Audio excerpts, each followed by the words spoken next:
नमस्कार प्रिय विद्यार्थियों, GK by BS Chandelia YouTube channel पर आपका हार्दिक स्वागत है।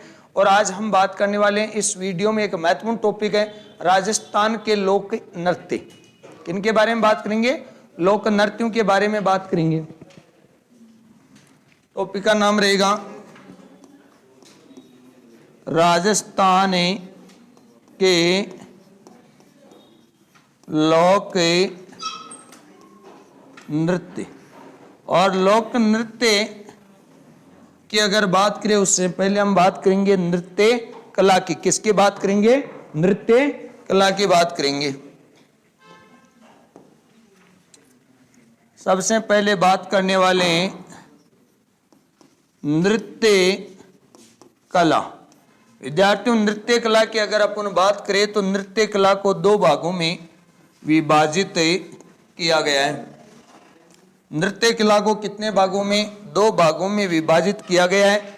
एक होता है लोक नृत्य, लोक नृत्य, और दूसरा होता है शास्त्रीय नृत्य, शास्त्रीय नृत्य। नृत्य कला को दो भागों में विभाजित किया गया है। एक है लोक नृत्य और दूसरा है शास्त्रीय नृत्य। अगर अपन बात करते हैं लोक नृत्य की तो लोगों द्वारा मान्यता प्राप्त नृत्य को क्या कहा जाता है? लोक नृत्य के नाम से जाना जाता है। और यह सामाजिक परंपराओं या भावनाओं से संबंधित नृत्य होता है। और इसी लोक नृत्य की अगर अपन बात करें, ये कोई नियमों से बंधा हुआ नृत्य नहीं होता है, एक सामान्य नृत्य माना जाता है। तो लोक नृत्य क्या होता है इसकी अगर अपन बात करें तो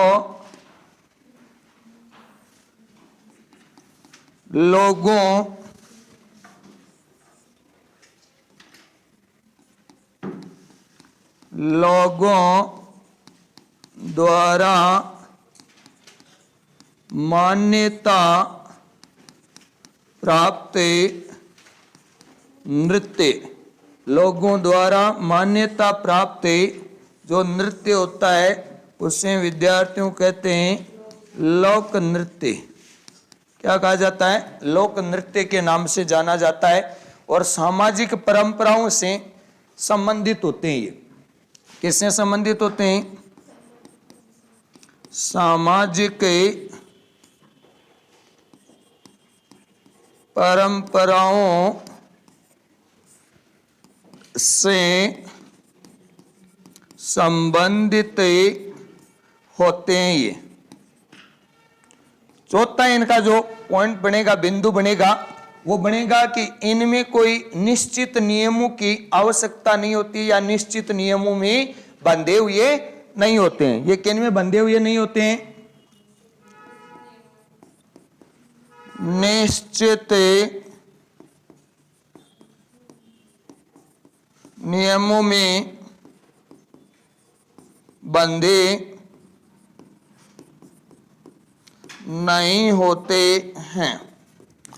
निश्चित नियमों में बंधे हुए नहीं होते हैं। इस प्रकार के नृत्यों को कहा जाता है लोक नृत्य। यानी लोगों द्वारा मान्यता प्राप्त नृत्यों को लोक नृत्य कहते हैं। ये किसी सामाजिक परंपरा से संबंधित नृत्य होते हैं और निश्चित नियमों में बंधे नहीं होते हैं, यानी इनके कोई निश्चित नियम नहीं होते हैं। जैसे फॉर एग्जाम्पल देखें तो घूमर नृत्य, घूमर नृत्य की बात करें तो घूमर एक क्या माना जाता है विद्यार्थियों? लोक नृत्य। और राजस्थान का राज्य नृत्य, राजस्थान का राज्य नृत्य है कौन सा? घूमर। राजस्थान का राज्य नृत्य है घूमर। अब बात करेंगे शास्त्रीय नृत्य। और शास्त्रीय नृत्य में क्या होता है? वह ऐसे नृत्य जो निश्चित नियमों से बंधे हुए हो और स्टेप के अकॉर्डिंग ही वो किए जाते हैं, वो क्या कहलाते हैं? शास्त्रीय नृत्य। अब मान लीजिए लोक नृत्यों की अगर अपन बात करें, कोई व्यक्ति है या कोई महिला या व्यक्ति कुछ भी मान लीजिए घूमर नृत्य कर रहा है। और घूमर नृत्य में क्या है कि घूम घूम कर किया जाता है। कैसे किया जाता है? घूम घूम कर किया जाता है।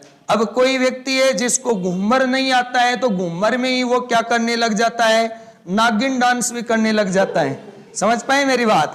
क्या करने लग जाता है, नागिन डांस भी करने लग जाता है। फिर भी उसका नृत्य क्या है, लोक नृत्य है, वो चल जाएगा। निश्चित नियमों का क्या रहता है, अभाव रहता है इनमें, लोक नृत्यों में।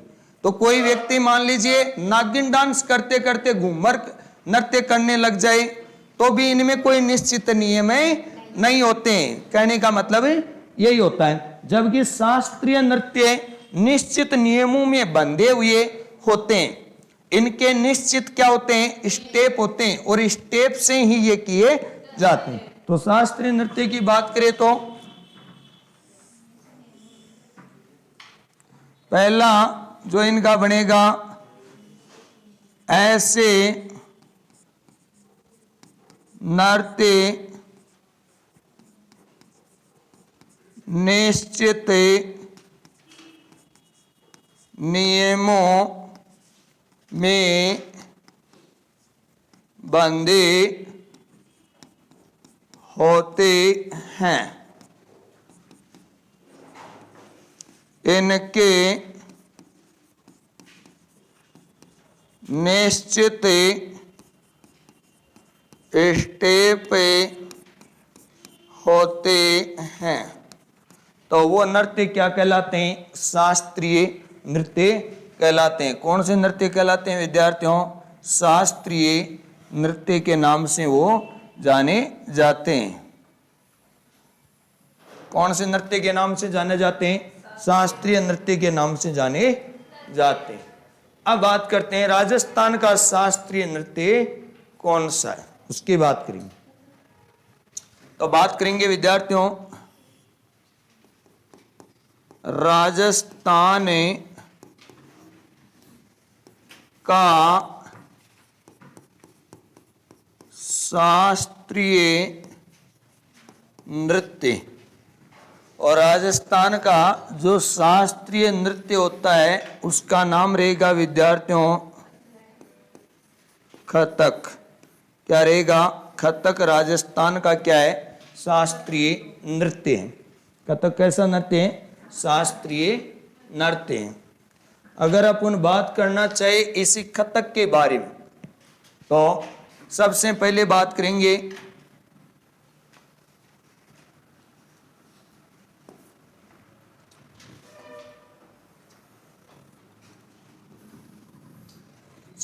हम बात करने वाले हैं विद्यार्थियों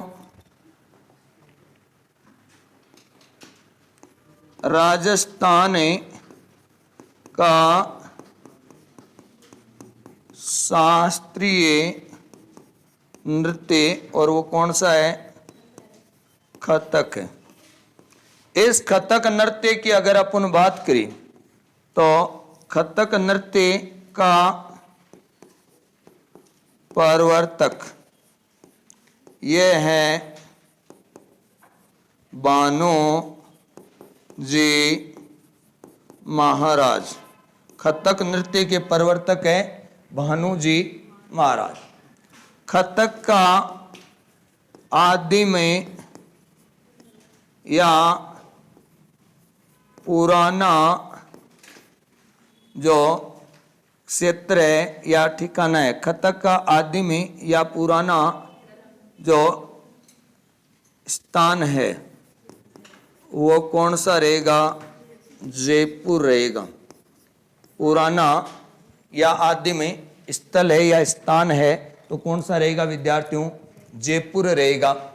कथक का केंद्र भी कौन सा माना जाता है, केंद्र भी कथक का है, जयपुर को ही कथक का केंद्र माना जाता है। तो कथक का आदिम या पुराना जो घराना कह सकते हैं विद्यार्थियों को, कथक का आदिम या पुराना घराना तो है जयपुर, जबकि कथक का नवीन घराना किसका,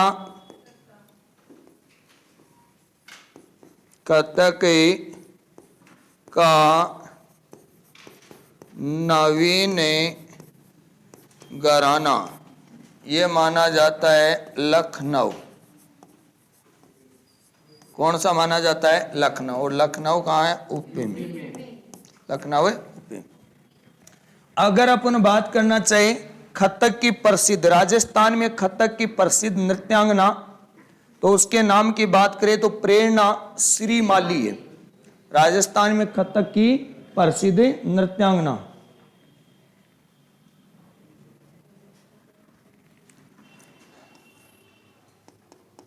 राजस्थान में कथक की प्रसिद्ध नृत्यांगना।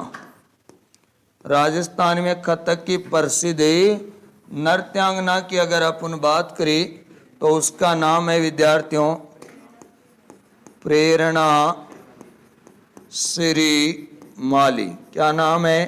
प्रेरणा श्रीमाली। कथक की प्रसिद्ध नृत्यांगना है राजस्थान में। अगर इससे आगे बात करें कि उत्तरी भारत का जो शास्त्रीय नृत्य है विद्यार्थियों, वो भी कौन सा माना जाता है? कथक माना जाता है। और उत्तरी भारत में शास्त्रीय जो नृत्य कथक है उसका प्रवर्तक है बिरजू महाराज। कौन रहेगा? बिरजू महाराज।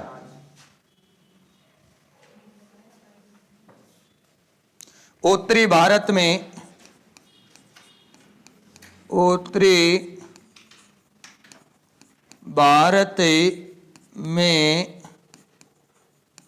कथक उत्तरी भारत में कथक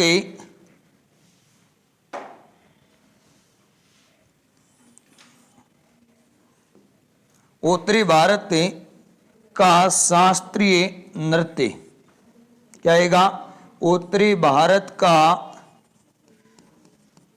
शास्त्रीय नृत्य। और उत्तरी भारत का विद्यार्थियों जो शास्त्रीय नृत्य है वो शास्त्रीय नृत्य कौन सा है?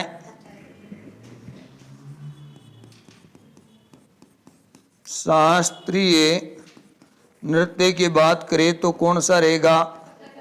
कथक रहेगा। और उत्तरी भारत में इसके जो प्रवर्तक है बिरजू महाराज है। कौन है? बिरजू महाराज इनके क्या माने जाते हैं? प्रवर्तक माने जाते हैं।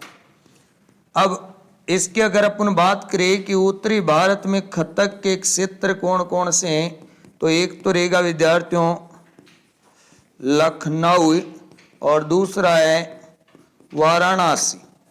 एक तो लखनऊ। अगर आपसे पूछे कि उत्तरी भारत का शास्त्रीय नृत्य कौन सा है, तो विद्यार्थियों कथक है। इनके प्रवर्तक बिरजू महाराज है। और इनके प्रमुख के अंदर एक तो लखनऊ है और एक के अंदर की बात करें तो वाराणसी है। ठीक है। और अब बात करते हैं उत्तरी भारत के इस कथक नृत्य का प्रसिद्ध कलाकार। प्रसिद्ध कलाकार के नाम की बात करें तो नाम है दया शंकर। क्या नाम है? दया शंकर। और प्रसिद्ध महिला कलाकार, प्रसिद्ध महिला कलाकार की बात करें तो प्रसिद्ध जो महिला कलाकार है उसके नाम की बात करें तो नाम है उमा शर्मा। उमा शर्मा प्रसिद्ध कलाकार का नाम है।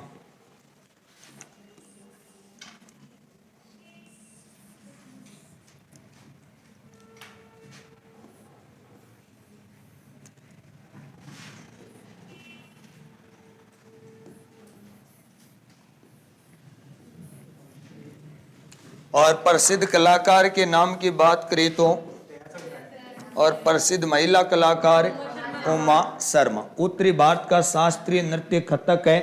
प्रवर्तक बिरजू महाराज। क्षेत्र लखनऊ व वाराणसी। प्रसिद्ध कलाकार दया शंकर। प्रसिद्ध महिला कलाकार उमा शर्मा। अब बात करेंगे अपन इससे आगे। ये कथक नृत्य से संबंधित या शास्त्रीय नृत्य से संबंधित जानकारी थी। अब बात करेंगे लोक नृत्य, यानी लोगों में मान्यता प्राप्त नृत्य को क्या कहते हैं? लोक नृत्य। और लोक नृत्यों के विद्यार्थियों 4 भागों में बांटा गया है। एक है सामाजिक एवं धार्मिक नृत्य, और दूसरे नृत्य का नाम है व्यावसायिक नृत्य, और इसके अलावा एक क्षेत्रीय नृत्य है, और चौथे नंबर पर है जातीय एवं जनजातीय नृत्य। तो लोक नृत्यों को कितने भागों में बांटा गया है? 4 भागों में बांटा गया है।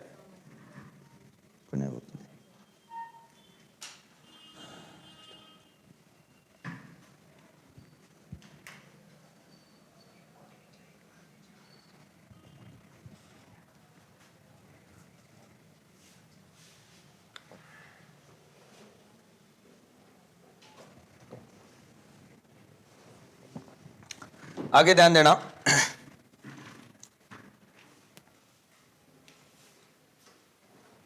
बात करेंगे विद्यार्थियों लोक नृत्य। राजस्थान के लोक नृत्य और लोक नृत्यों को 4 भागों में बांटा गया है। लोक नृत्यों को कितने भागों में बांटा गया है? 4 भागों में बांटा गया है। 4 भाग कौन कौन से उनकी बात करेंगे विद्यार्थियों। एक रहेगा सामाजिक एवं धार्मिक नृत्य, 1 नंबर हो गया, और ये रहेगा 2 नंबर, ये हो गया व्यावसायिक नृत्य। व्यावसायिक नृत्य, व्यावसायिक नृत्य। और 3 नंबर पे आएगा क्षेत्रीय नृत्य। कौन सा आएगा? क्षेत्रीय नृत्य आएगा। और 4 नंबर की बात करें तो यह आता है जातीय एवं जनजातीय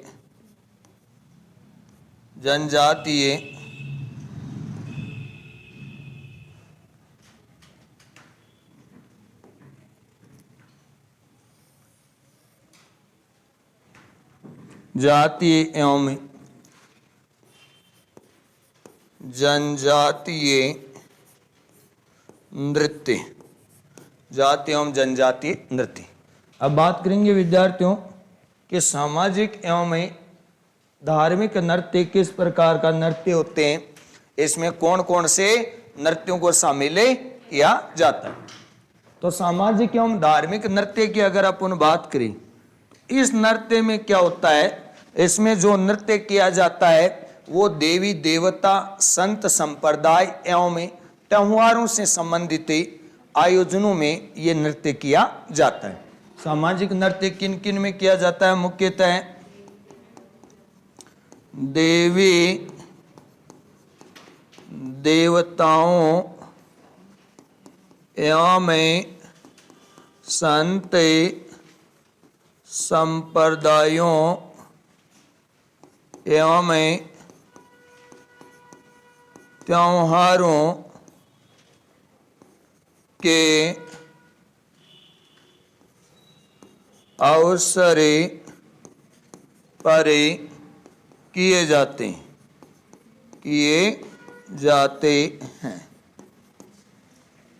इनमें क्या है? सामाजिक परंपराएं छुपी हुई रहती है। इनमें क्या छुपी हुई रहती है? सामाजिक परंपराएं छुपी रहती है।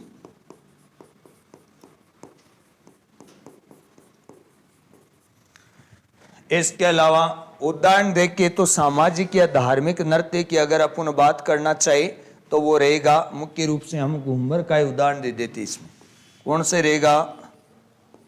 घूमर नृत्य, इसका क्या माना जाएगा? उदाहरण। अब बात करते हैं व्यावसायिक नृत्य। किसकी बात करेंगे? व्यावसायिक नृत्य। और व्यावसायिक नृत्यों की विद्यार्थियों अगर अपन बात करें तो व्यावसायिक नृत्य ऐसे नृत्य होते हैं जिनको प्रस्तुत करने से धन प्राप्त होता है। तो धन प्राप्ति के लिए जो नृत्य किए जाते हैं वो कैसे होते हैं? व्यावसायिक नृत्य होते हैं। धन प्राप्ति के लिए किए जाने वाले नृत्य, धन प्राप्ति के लिए किए जाने वाले जो नृत्य होते हैं वो होते हैं व्यावसायिक नृत्य। जैसे मुख्य रूप से देखें तो विद्यार्थियों एक आता है 13 ताली नृत्य, 13 ताली नृत्य। एक आता है कच्छी घोड़ी, कच्छी घोड़ी नृत्य। एक आता है भवाई नृत्य। ये सब नृत्य कौन सी श्रेणी में आता है? ऐसे नृत्य हैं जैसे कालबेलिया नृत्य आ गया, कालबेलिया नृत्य ऐसे नृत्य हैं जिनको प्रस्तुत करने से धन की क्या होती है? प्राप्ति होती है। अगर अपन बात करना चाहिए जैसे 13 ताली नृत्य, तो विद्यार्थी 13 ताली नृत्य से प्रस्तुत करने के बाद इसमें धन भी प्राप्त होता है। और 13 ताली नृत्य का संबंध रामदेव जी से है, ठीक है, रामदेव जी के मेले। तो ये नृत्य क्या हो जाएगा? सामाजिक एवं धार्मिक नृत्य भी माना जाएगा। और क्षेत्र की अगर अपन बात करें, क्षेत्रीय नृत्य कैसे है 13 ताली, तो क्षेत्र की बात करें तो एक तो रामदेवरा में होता है और एक पदराला पाली में। 2 स्थान विशेषों पे इसका क्या किया जाता है? आयोजन किया जाता है, इसलिए इसे क्षेत्रीय भी माना जाता है। जातीय एवं जनजातीय नृत्य, जो कौन सी जनजाति की महिलाएं करती है? कामड़िया पंथ की महिलाएं करती है। तो जातीय एवं जनजातीय नृत्य भी हो गया। तो 13 ताली नृत्य कुल मिलाकर इन सभी प्रकारों में आ रहा है, परंतु सर्वाधिक इसका महत्व किसमें है? व्यावसायिक नृत्यों में माना जाता है। तो एग्जाम में ध्यान देना आप, व्यावसायिक नृत्य ऑप्शन में हो तो 13 ताली किस प्रकार का है? व्यावसायिक। मान लीजिए व्यावसायिक नृत्य ऑप्शन में नहीं हो तो इनमें से कोई आ जाए, क्षेत्रीय, जातीय, सभी प्रकार में आता है, परंतु सबसे बेस्ट कौन सा है? ऑप्शन व्यावसायिक नृत्य माना जाएगा। अब जैसे क्षेत्रीय नृत्य की अगर बात करें तो विद्यार्थियों जो क्षेत्रीय नृत्य हैं ये क्षेत्र विशेष में ही किए जाते हैं। क्षेत्र विशेष में जैसे शेखावटी का है, चंग है, ढप है, गिंदड़ है। तो क्षेत्र विशेष के नृत्य हैं, सभी जगह इनकी क्या नहीं होती है? प्रस्तुति नहीं दी जाती है। तो क्षेत्रीय नृत्य ये क्षेत्र विशेष के नृत्य होते हैं, क्षेत्र विशेष के नृत्य होते हैं और क्षेत्र विशेष पर ये किए जाते हैं। जैसे मुख्य रूप से देखें तो गिंदड़,